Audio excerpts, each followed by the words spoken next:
You've been sold a beautiful lie about what it means to finally heal. We've been told that the end of our suffering will make us endlessly gentle, more radiant, more open, a soothing presence for the entire world to lean on. But that's not healing. That's just a more polished form of the cage. The truth, the one your soul already knows, but fears to admit, is that real healing doesn't make you more agreeable. It makes you whole. And wholeness is not comfortable. It is not polite. It is, in fact, the single most disruptive force you can invite into a life built on pleasing others. So let's speak plainly, as if the lights are low and all the polite masks have finally been set aside. What emerges from the other side of this work is not a better version of the one who suffers quietly, who explains everything, who turns compassion outward and blame inward. No. Healing doesn't perfect your role. It incinerates the role itself. That identity you've carried, the empath, the sensitive soul, the emotional translator, was often not your essence. It was a brilliant, ancient survival strategy. A child's answer to a world of unpredictable storms. If I can feel everything, I can predict the lightning. If I can carry the pain, maybe love won't leave. You became the living barometer for other people's weather. But the self, the deeper intelligence beneath, that fragile persona, does not want you to merely survive forever. It wants you to live. And the leap from survival into life is the most terrifying crossing the human psyche can make, because survival lives inside familiar agony. Life demands you become a stranger, even to those who claim to know your name. When this process truly begins, the first shift isn't strength, it's silence, a profound inner quiet. This isn't depression, it's a relocation of your spirit. Your energy pulls back from the endless external scan, from reading every subtext, from the reflex to rescue and repair. The healed version of you becomes less of an interpreter. You stop translating cruelty into trauma. You stop calling neglect mere business. You stop framing manipulation as a simple misunderstanding. This is a kind of death. Not a dramatic, tragic one, but a silent fall of snow over an old, noisy city. Your old emotional vocabulary fails. The stories you told yourself to make unbearable things bearable no longer hold. And the people who relied on those stories, who benefited from your constant, forgiving reinterpretation, will feel a panic they cannot name. Why? Because the unhealed empath is the perfect, flattering mirror for another's unconsciousness. You reflected them in soft light, turning their shadows into manageable tales. You were the silent priest of their denial. And when you heal, you resign from that priesthood. You stop granting forgiveness to those who do not repent. This isn't bitterness. It is a bone, deep honesty. For the first time, you feel in your body what truth actually weighs. It's not loud. It's a cold, clear clarity. It makes you slow. It makes you selective. It makes you almost intolerant of distortion, especially the sweet, poisonous distortions you once called love. And here we touch the difficult idea. The healed empath becomes, in a sacred sense, slightly dangerous, not with aggression, but with boundaries. Your energy is no longer a public utility. Your compassion is not an open tap for any and all thirst. You learn to tell the difference between genuine thirst and sheer entitlement. You begin to see that certain people did not love your heart. They loved your permeability. They loved your lack of edges, your constant availability, because it allowed them to remain unaccountable. But the healed self does not return in the old way.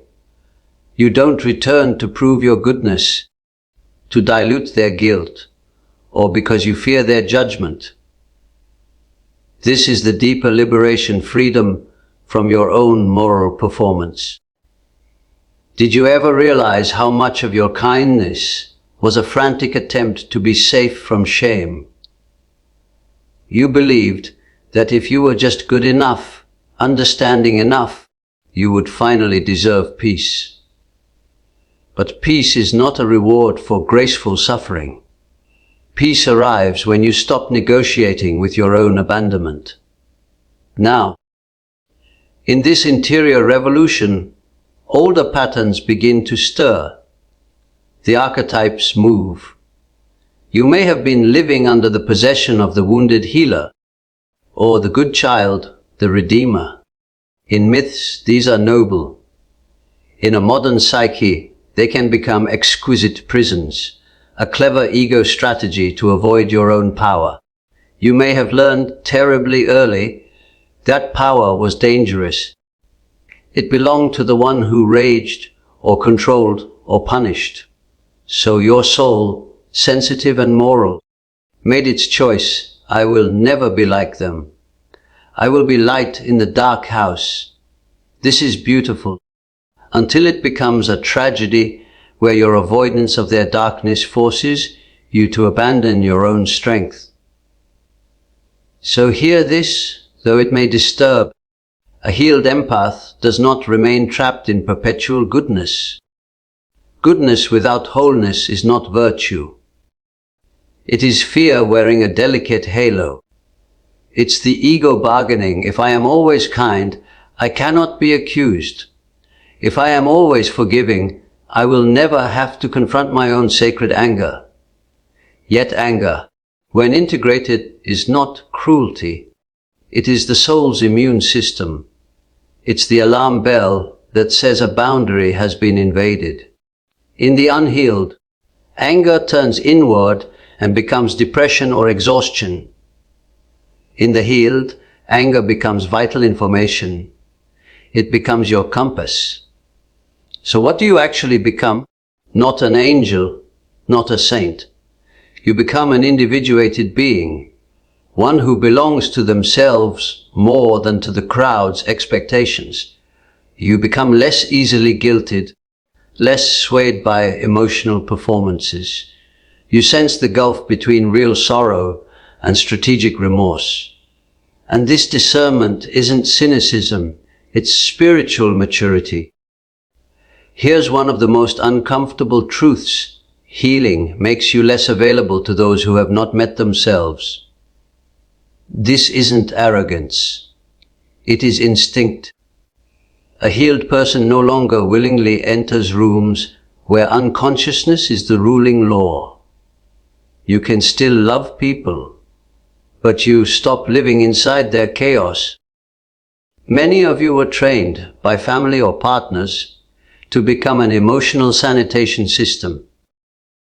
People dumped their unresolved pain into you, and because you were sensitive, you processed what they refused to.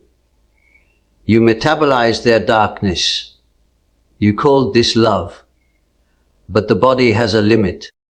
The soul has a limit. Eventually, something deep within says enough.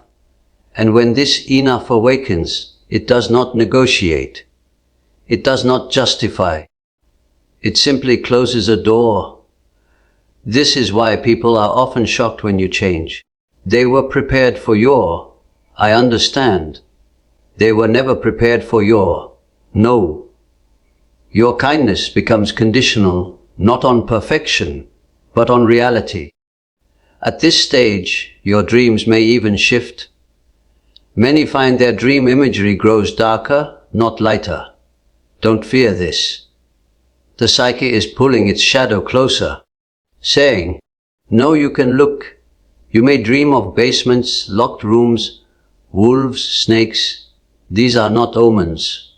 The wolf is your capacity to protect, to stop being prey. The snake is your buried life force, your transformative wisdom. The psyche is reintroducing you to what you were taught to fear becoming. Here is the paradox: healing does not delete your darkness. It relocates it. The unhealed carry the darkness of others. The healed become responsibly acquainted with their own. You stop being terrified of what you labeled selfishness because you discover a sacred form of it. You stop fearing coldness because you find it is often just clarity. You stop being terrified of loss because you realize how many were only with your function, not with you. In the private seminar of your soul, the old audience gets up and leaves. The old roles dissolve. You may feel a profound loneliness. This loneliness is not a mistake. It is proof you are crossing the desert between the persona you performed and the self you are becoming. Most turn back here. They miss the applause, the feeling of being needed. But being needed is often a subtle chain. It's bondage to another's refusal to grow. You start to see your life as energy, your libido, your precious inner substance. And you start to ask, where has it all been going? For years, it flowed into people who only took, into relationships where your sensitivity fueled another's ego, into family systems where you played therapist, not child, into workplaces where your empathy was exploited as free labor. When you heal, this energy returns home. This is why healing often sparks creativity. Suddenly, you want to write, to build, to be alone, not because you hate people, but because your own soul's voice is finally audible. There's a subtle shift in your face, too. The healed often look less eager, less pleading. The eyes grow steadier. They stop over-explaining. And this is where the world becomes uneasy with you, because a healed empath is harder to control. You are no longer hypnotized by tears, by rage, or by charm. Your nervous system grows wise. It senses incoherence, the lie beneath the sweet word. If you've been in dynamics with narcissistic patterns, you'll understand why healing triggers such backlash. That structure depended on your participation, on your empathy as a fuel supply, on your constant self-doubt. When you stop repairing what you did not break, the structure either collapses or attacks. Healing doesn't always create harmony. It often reveals the brutal truth of incompatibility, hidden for years by your self-abandonment. But be careful. The healed person does not become a judge. They become a witness. Judgment is reactive. Witnessing is rooted. When you witness, you don't need to punish or prove. You simply see. And seeing is enough to break the trance. I'll tell you something that might surprise you. The healed empath becomes less emotional in the theatrical sense. You feel deeply, yes, but you stop drowning in feelings. You stop mistaking intensity for intimacy or nervous system chaos for destiny. Many unhealed souls are addicted to emotional storms because storms feel like home. Connection in childhood often arrived through crisis. Healing teaches your body that calm is not boredom. Calm is the ground where real love can actually breathe. So you begin to seek not what is most intense, but what is most coherent. You value consistency over passion, stable warmth over dramatic affection. This can feel like a death to the old you, who survived on crumbs of affection after long famines. That old you was a gambler in the casino of conditional love. The healed you leaves the casino. This leaving isn't just a behavior. It's an archetypal shift from the waiting maiden to the choosing queen, from the child to the adult with inner authority. And inner authority is deeply offensive to those who preferred you uncertain. Does this make you cold? No. It makes you sovereign. And sovereignty can look like coldness to those who are feeding on your warmth. Sovereignty means you belong to yourself. You no longer need permission to say no or a crisis to justify leaving. And this is perhaps the deepest change. You become capable of enduring disappointment without self-destruction. You accept that people may never understand you. They may call you selfish. They may say you've changed. And for the first time, you don't collapse under those labels. You allow them their story. You keep your soul. This is individuation. It's not pretty or marketable or always kind, but it is real. Now listen closely. Beneath the wounded child and the tired rescuer, you'll sense something older and quieter. It's the part of you that does not need to be needed. The part that will not negotiate with disrespect. The part that can love deeply and still walk away. This is what you become.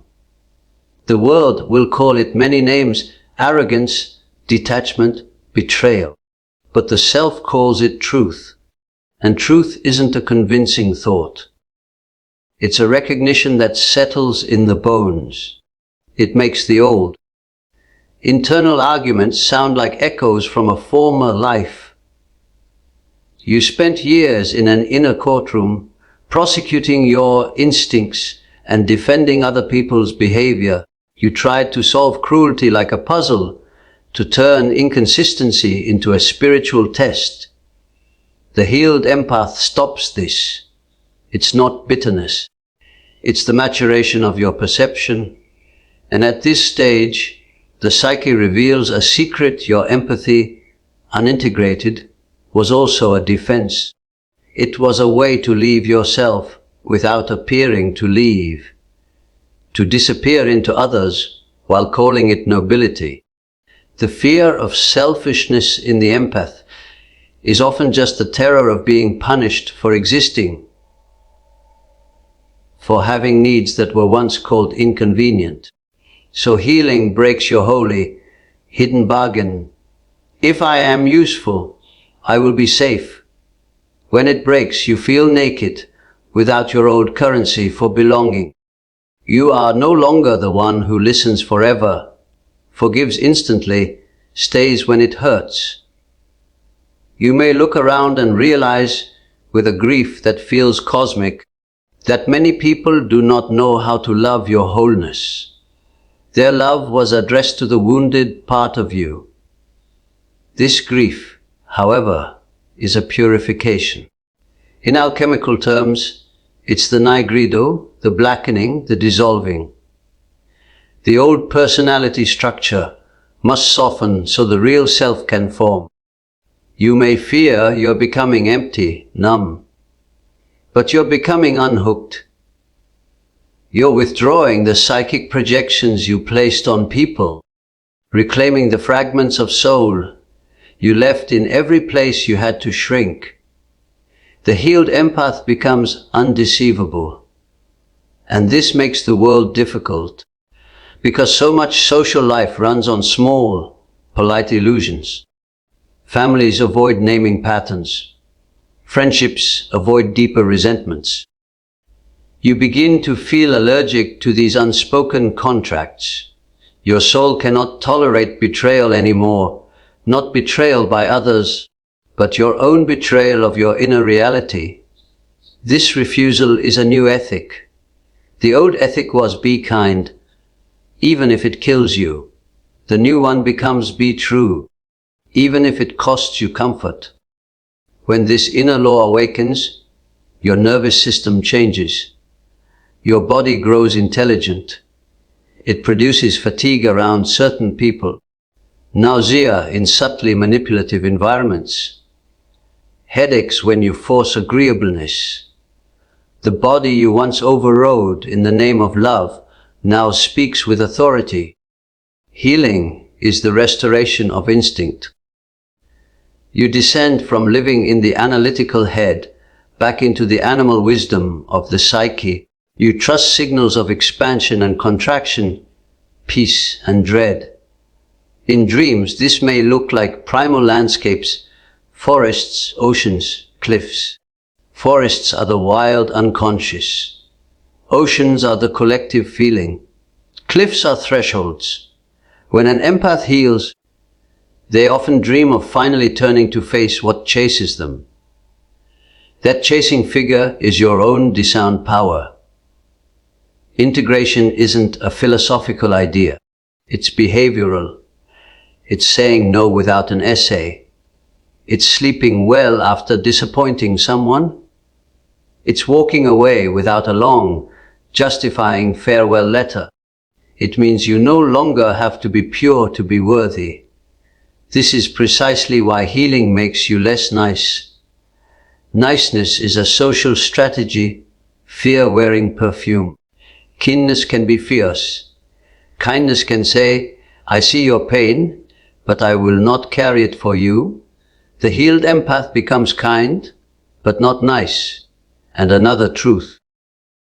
Sensitivity without boundaries is not a gift. It's a curse, a wound that bleeds endlessly. Boundaries aren't the opposite of love. They are the container that makes love possible. Without them, empathy becomes a form of possession.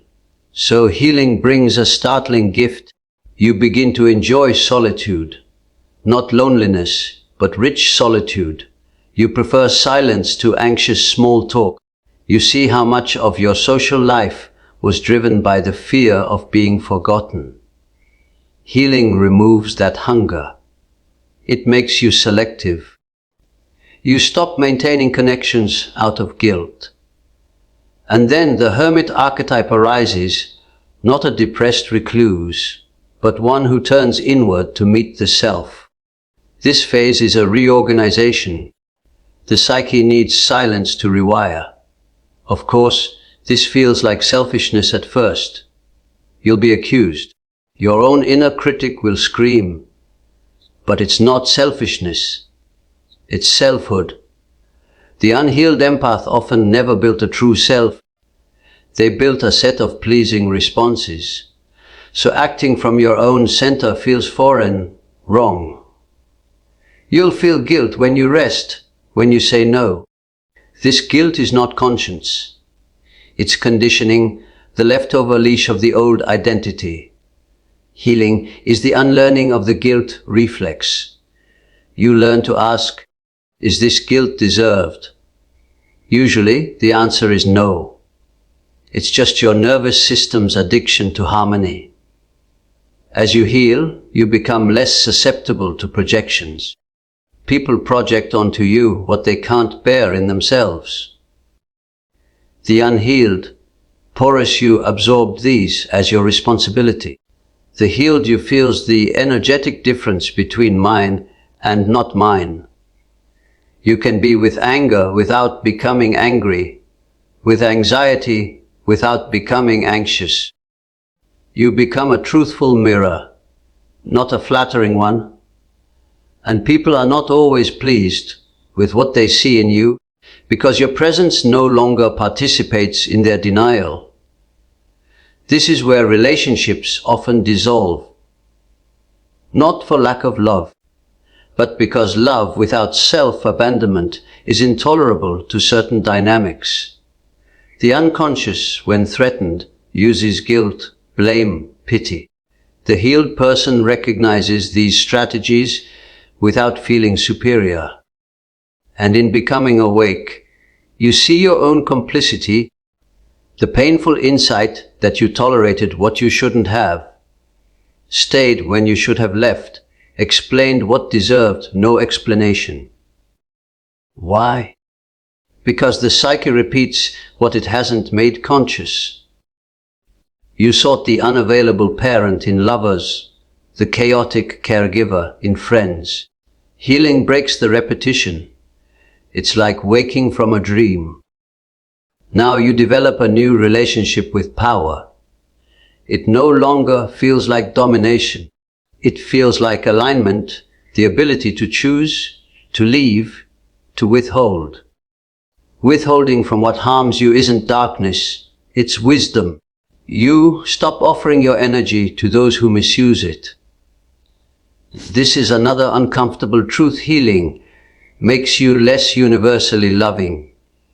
It makes you discerning.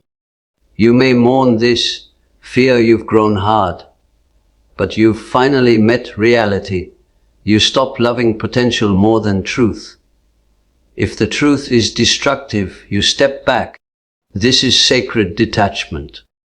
Not uncaring, but not being possessed by care. You can help without sacrificing your health. Witness pain without making it your identity. Your empathy becomes sharper, not broader. You feel more for what truly matters, less for everything. You become less talkative, more private. This privacy is sanctity. Your psyche is sacred ground. The unhealed often overshare, begging for mirroring. The healed stop begging to be seen by those who have no eyes. As your inner world stabilizes, your capacity for joy awakens. Not manic escape, but the quiet joy of self-respect. Joy in saying no, joy in rest, joy in not being needed. You discover that much of your former anxiety and sadness were reactions to environments where you were constantly betraying yourself. Ending self. Betrayal requires you to tolerate being different, to grieve realizing some love was conditional, to outgrow old roles. This tolerance is your initiation. So what do you become finally? A person who can love without fear. Not naive fearlessness, but the fearlessness that comes from stopping the bargain. You stop begging love to stay. You stop believing abandonment is death, or that alone means unworthy. You begin choosing yourself. And this is radical, because the wounded world depends on your self-abandonment. When you stop, you change the emotional physics of your entire environment. People feel it. You are no longer easy to manipulate, to guilt, to drain. To them, it feels like darkness. To your soul, it feels like sunrise. Your sensitivity finally becomes yours, not a chain to suffering, but a guide. It becomes intuition, artistry, depth. You are no longer a sponge. You become a conscious vessel. And if you listen now, you'll hear a new voice. It doesn't plead or explain or apologize. It simply says with quiet authority, "This is my life." And the answer is yes. But let's go deeper, because the first awakening, stopping exploitation, is only the beginning. The second layer is more uncomfortable, seeing why exploitation once felt like love. This is where healing becomes truly Jungian. It's not about what was done to you, but what pattern in you kept the door open. The unconscious repeats until we stop calling repetition fate and start calling it an unintegrated complex seeking resolution. So I ask you, not to condemn, but to illuminate. What did you gain from being the one who suffered endlessly? What did you gain from being the one who stayed? There is always a gain. Often it's subtle moral superiority, the feeling of being needed, the illusion of control through caretaking. You may have believed you were powerless, but in your giving was a hidden power to shape the atmosphere, to be central, indispensable. A healed empath becomes capable of seeing this shadow. The empath's shadow is rarely cruelty. More often, it's control disguised as care. The covert belief, if I love enough, I can change you. The secret arrogance of the savior, my compassion is stronger than your darkness. It's not malice, it's a child's magic dressed as adult virtue. Healing destroys this magic, and in that destruction, you find existential humility. You realize you cannot save people. You can only love them truthfully. And truth sometimes means letting them be who they are, without trying to rearrange them into the version your heart aches for. This is the death of the empath's romantic unconscious. Many empaths are romantics at the soul level. You believe in the hidden goodness, the wounded child inside the villain. You've turned psychological insight into a license for endless sacrifice. But the self is not romantic. The self is mercilessly real. It asks not, could they become loving, but are they loving now? Not, what trauma explains this, but what behavior exists? When you answer these honestly, a strange chill settles in. Not coldness, but sobriety. Fantasy is warm, intoxicating. Reality is sober, and sobriety is offensive to those living in illusion. You begin to recognize a life-altering truth. Not everything is understandable, and not everything deserves your understanding. Some things deserve distance, consequence, silence. Here, the healed empath becomes a paradox, softer toward yourself, yet harder toward the external world. Less negotiable, less porous. It's as if the soul has grown a skin. For years, you lived without skin, a sponge absorbing every mood and tone. You confused trauma, born hypervigilance with spirituality. Healing quiets that inner earthquake detector. And in the quiet, you feel something long neglected, your own will. The will isn't harsh force. It's the inner capacity to choose direction. Many sensitive people were not allowed a will. It threatened the family system. So they learned to replace will with feeling, to accommodate instead of direct. Now the will returns. You begin to want things, not just to help, but to build a life that belongs to you. This brings a crisis of identity. If I am not the healer, who am I? If I am not the one who sacrifices, what is my value? These questions are terrifying because they reveal how deeply your worth was tied to suffering. You believed pain was proof of love, endurance proof of loyalty. The healed empath realizes spirituality without selfhood is not spirituality. It's dissociation. Many were praised for strength. That was actually leaving their body while staying in the room.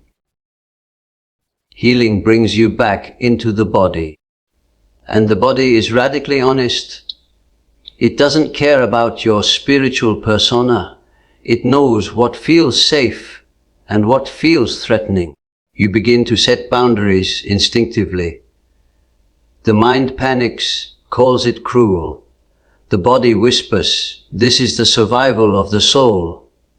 When you listen to the body, a quiet authority emerges. It simply withdraws consent. And the manipulative world depends on your consent, your self-doubt, your fear of being seen as selfish. But something has shifted. You've sensed that being called selfish is not the worst fate. Losing yourself is. So you stop bargaining. You stop trading truth for a false peace. And you gain a new peace, the peace of integrity. This alignment changes your relationship with the collective too. The unhealed empath feels overwhelmed by global suffering, possessed by a messiah complex. The healed renounces this inflation. You accept your human size. Your compassion becomes intelligent, a river with banks, not an indiscriminate flood. You learn discernment, the mature form of empathy.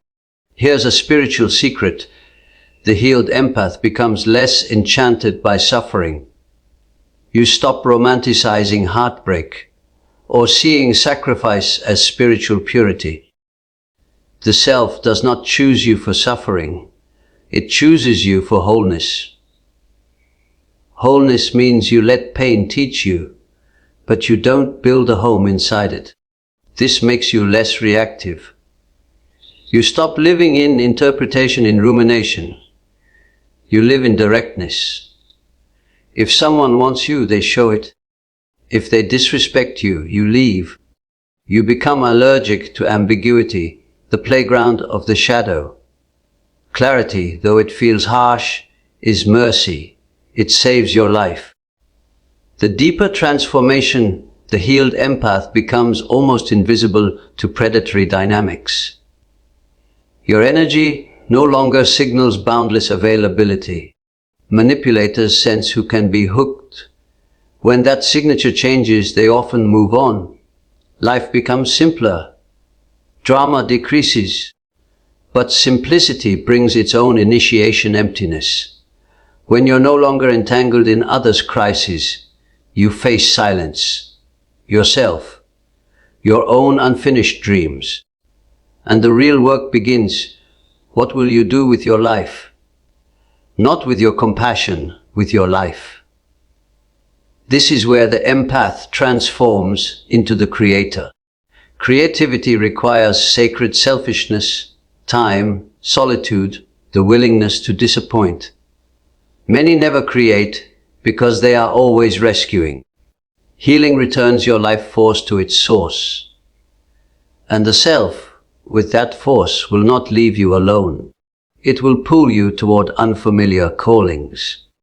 Now, a final uncomfortable truth. When you heal, you may lose the ability to relate to many people, not from superiority, but from honesty. You cannot pretend to enjoy what you've outgrown. You cannot build intimacy with those who refuse accountability. This is not loneliness, it's evolution. And evolution has a cost: familiarity, the old crowd, the old version of love rooted in self-abandonment. What it gives in return is priceless inner dignity. It changes how you walk, speak, choose love. If you stay on this path, you'll arrive at a strange, beautiful state. Your empathy becomes peaceful. You can feel without drowning, witness without absorbing, love without losing yourself. That is what a healed empath truly becomes. Not a martyr, a whole human being. And now, the final metamorphosis, so quiet few speak of it. When you heal all the way through, you stop centering the empath identity altogether. You stop centering sensitivity as who you are. You inhabit a deeper archetype, the self, the totality beneath all roles. The you that existed before you learned to survive love by disappearing into it. The healed empath becomes unrecognizable to those who knew the wounded version. Because what they called you was not you. It was your adaptation. It forced you to be available when your soul needed distance, patient when your dignity needed action. So when you heal, the light doesn't disappear. It condenses. It becomes less public, more potent. You stop glowing for the world. You glow for yourself. And people misunderstand this because they've been trained to see empathy as a service. But the self is not here to maintain misunderstandings. It is here to correct the entire orientation of your life. Healing makes you willing to be disliked. The unhealed empath is terrified of dislike. It once meant danger, abandonment. You learn safety through being lovable, compliant, endlessly considerate. The healed empath is no longer easy to access, not from cruelty, but because you are no longer begging for belonging. Your worth no longer depends on agreement. This creates a quiet power. And power always produces a split. Those who benefited from your weakness will call you cold. Those who relied on your guilt will say you've changed. They will try to shame you back into the old role.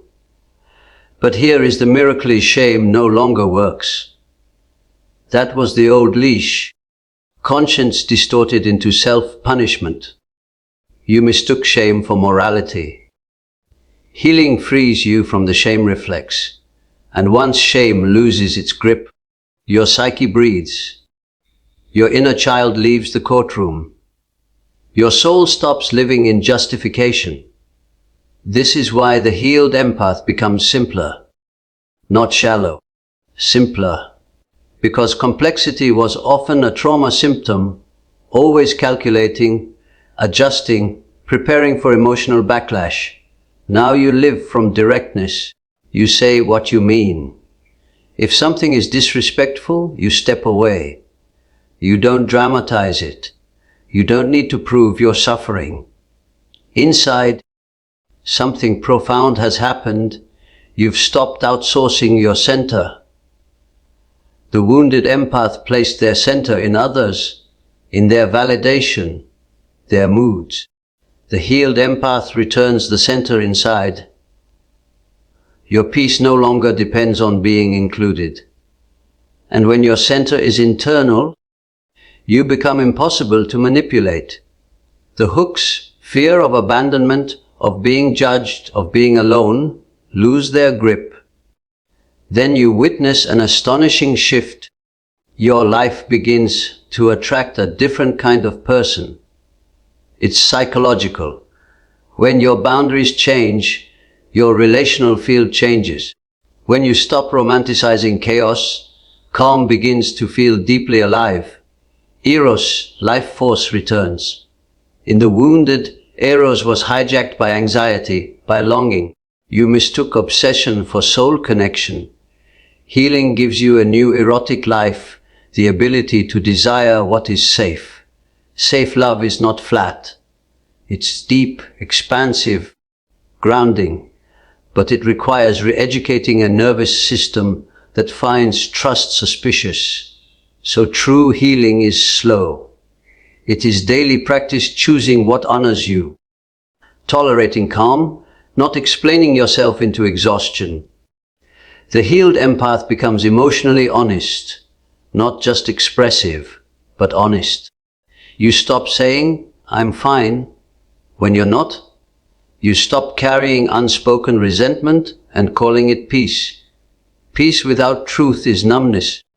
You choose truth over comfort, again and again.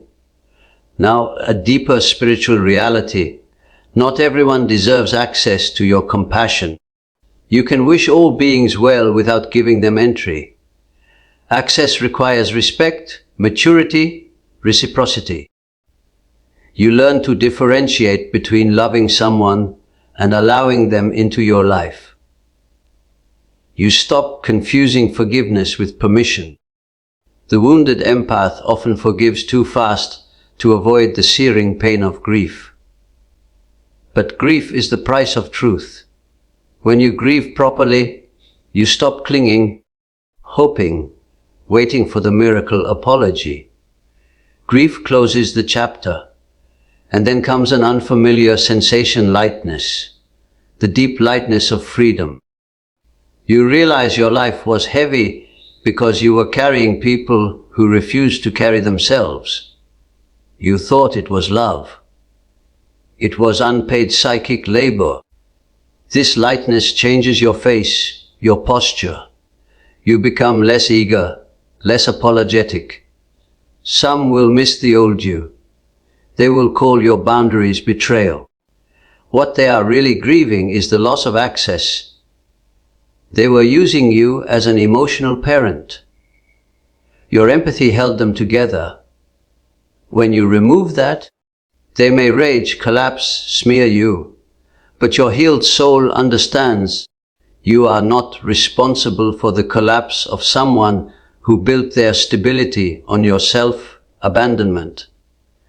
That is dependency, not love. A healed empath breaks the cycle of dependency. And in breaking it, you become willing to let people suffer the consequences of their own choices. This is not revenge. It is realism.